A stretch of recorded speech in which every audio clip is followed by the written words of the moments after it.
Hi, this is Kerry Artak with the weekly report on the DIA, the Dow Jones Industrial ETF, the IWM, which is the Russell 2000 ETF, and the QQQ, which is the Nasdaq-100 ETF. FYI, the QQQ goes daily a week from Monday, December 6th. On Monday, December 13th, we start with a daily QQQ report in addition to the already existing daily SPY reports. I just wanted to put that out there. And so next week, we'll have a weekly DIA IWM analysis, and the QQQ will go daily. And then in January, it looks like we'll be adding the IWM as well as a daily report.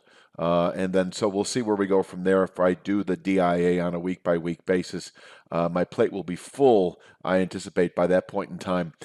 This is, once again, if I haven't mentioned it, I can't remember, but this is for the week of Monday, December 6th, 2021. And just want to encourage you to please click like, please click subscribe. That helps a great deal with the Wicked Stocks YouTube presence. Clicking subscribe, you'll be notified when this weekly DIA, IWM, and QQQ report goes out, usually Sunday midday for the following week. Let's start with the DIA chart. You can see, I'm just kind of backtracking a little bit, about a month ago or so, we had a sell signal based on a failed long-term buy signal. And so for me, if you've got a classic setup for longer-term bullish continuation, in other words, a long-term buy signal, and if that signal fails by closing back below the formations that were the sort of a determiner of that long-term buy signal, that is a failed signal, and that is an actionable indicator in and of itself. And so that told me that not only is the market not interested in sustaining longer-term bullish continuation, at least for the time being, but that it is also a sign of weakness that you can sell into. And so here we are. We've actually fallen back to a level that I've been mentioning as a possible objective at 342.15 this week. This simple channel structure able to absorb selling into January, quite possibly through Q1. And from here we can trade up over that time horizon. We did test this formation last week. It was at 341.59 last week. The low was 339.87, so we slipped below it just a bit, but we came back nicely late in the week on Friday, and we settled clearly above it. So 342.15 is a meaningful support level through Q1. From here, you can bottom pick, and the market can trade higher. Now, I will say that if we do close below 342.15 this week, then not only should we test 320.61 within anywhere from 1 to 3 weeks, depending on volatility, but we certainly could, by the end of January or sooner, actually fall all the way back to what I consider to be ultra long-term support at this 315.27 former long-term channel top that we settled above about a year ago or so. And it is a floor of support that, if tested over the next month or two, can absorb selling through 2022. And from there, we can consolidate, turn higher, even push on to new highs within a matter of months.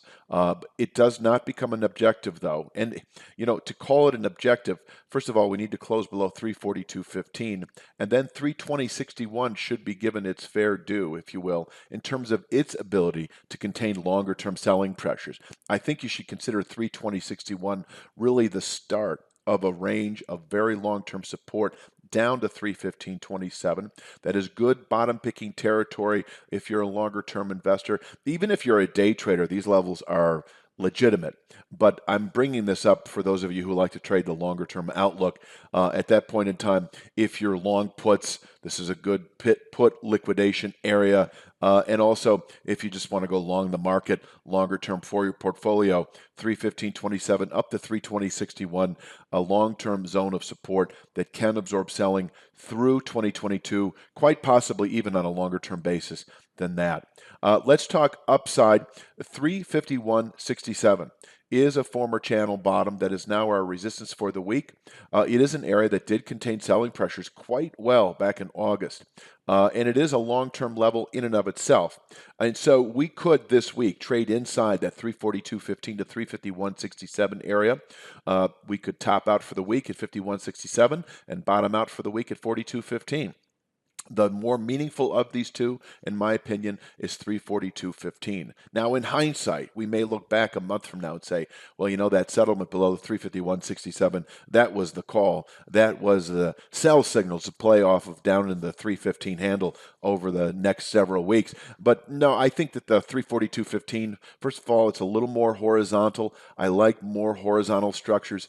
And it also sort of captures all the activity over the last 9 months or so. And so I think it is the point that we need to settle below for reliably assuming the 315 handle, 315 to 320 handles over the next several weeks to a month and a half or so. I don't know, I'm just sort of guessing. But until then, 315.42, 342.15, sorry, is our base of support through Q1. And I like to show 351.67 here as sort of an upward pivot point. So, if we show strength this week and we close Friday, the week itself, above 351.67, then a new channel top, which I think is sort of our midterm resistance now at 367.17, becomes probably a 2 to 3 week target where we could actually top out by that point in time through January, perhaps fall back to the new channel bottom or to the channel bottom at 342.15.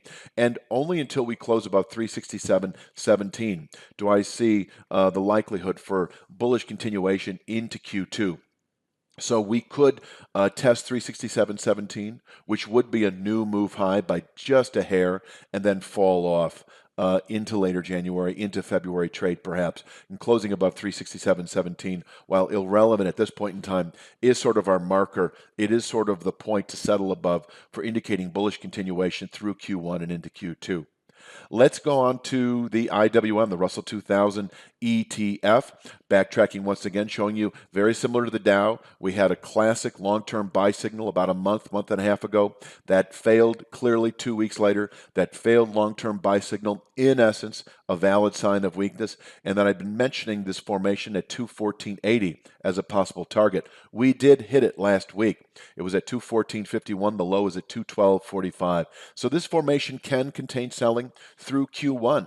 And from here, we can trade higher, possibly to new highs. I'll give you the upside resistance in just a moment. But I wanted to mention that if we do happen to close this week, and we are right there, by the way, we settled just above it on Friday. The Russell 2000, the small cap index, is heavy right now, but we did not close below this formation.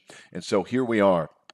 It can contain selling through Q1, and from here we can trade higher into January, February.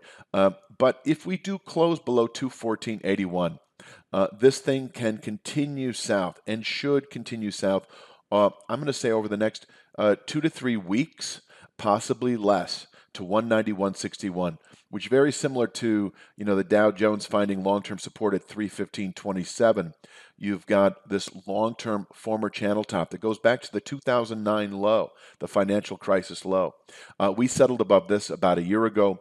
It is our floor of long-term support that, if tested over the coming weeks, can absorb selling through 2022. And once again, it does not become an objective unless we actually close below 214.80. Now, if we close any day this week below 214.80, and I think you should add the 1% violation threshold there. So, you do the math, 2.14 minus 214.80 is going to be, 212.66. Is that right? I think so. Anyway, I could be wrong. You should do it with a calculator and determine what the exact number is. But if we close below the 1% point, 212.66, let's say, even on a daily basis, that should usher in follow-through selling through the rest of the week. And then we have that 191.61 as, I think, a realistic by the end of December target where we could bottom out through 2022. Holding above 214.80, as I say, this market can stabilize and turn higher into Q1.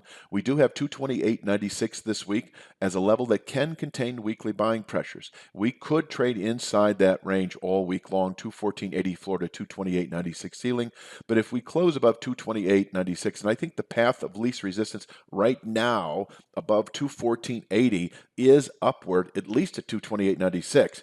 And if we close above 228.96 at the end of this week, then we should test this new channel top at 245.18 within several weeks. This is an area that could absorb buying through January trade into February trade. We could fall off from here. We could sort of trade once again as a consolidated framework as we did for the better part of a year, really, as you can see on this chart. So we could trade inside that band, which is, the floor is 214.80, the ceiling 245.18. We could do that well into Q1, and really not until we close above 245.18 do I see a longer-term buy signal that should play out into Q2 and beyond. And I'm not going to provide those targets just yet because I need to see how this low fleshes out in the week or two ahead, if that is what's going to indeed occur.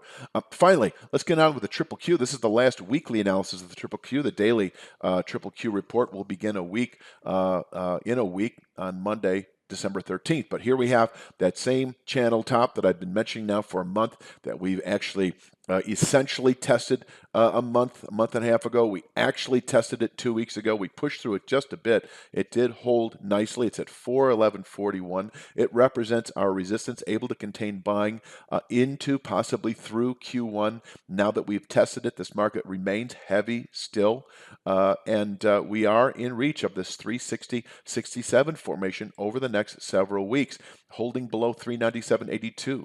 That very short-term channel bottom is our resistance for the week. It can contain weekly buying pressures, and from here we can, by the end of December or sooner, fall all the way back to 360.67, which could absorb selling through Q1. And while I'm looking at this chart, I might as well mention that if we were to close below 360.67, this formation at the end of any week, and I don't see that happening this week, and I'm not quite sure this will happen at all, but if it does, then 311.24 becomes the next, I think realistically under that kind of volatility, 3 to 5 week downside target where the Triple Q could bottom out through 2022. Let's take a look at the more immediate area. We do have, I'm going to just call this 381.57. It's kind of a soft pivot point for the week. It is the high settlement price last August. We did dip below this area last week. We came back just a bit into Friday's close. We settled above it. I had the 382.70s in there as well. That was the actual high in the August, early September area. But I think 381.57, if you're sort of an aggressive swing trader here this week, if we were to close below 381.57, even on a daily basis, there is the possibility we could test 360.67 within the week, where once again we can bottom out into January, quite possibly through Q1.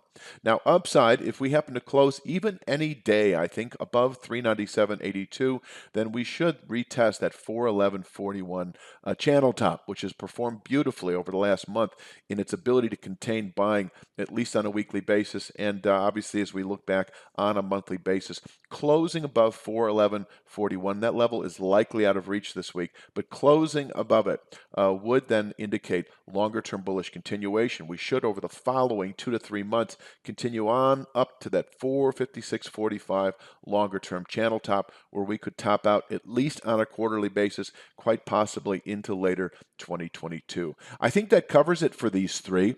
Please click like, please click subscribe. I appreciate your supporting the Wicked Stocks YouTube channel with the likes and the subscribes.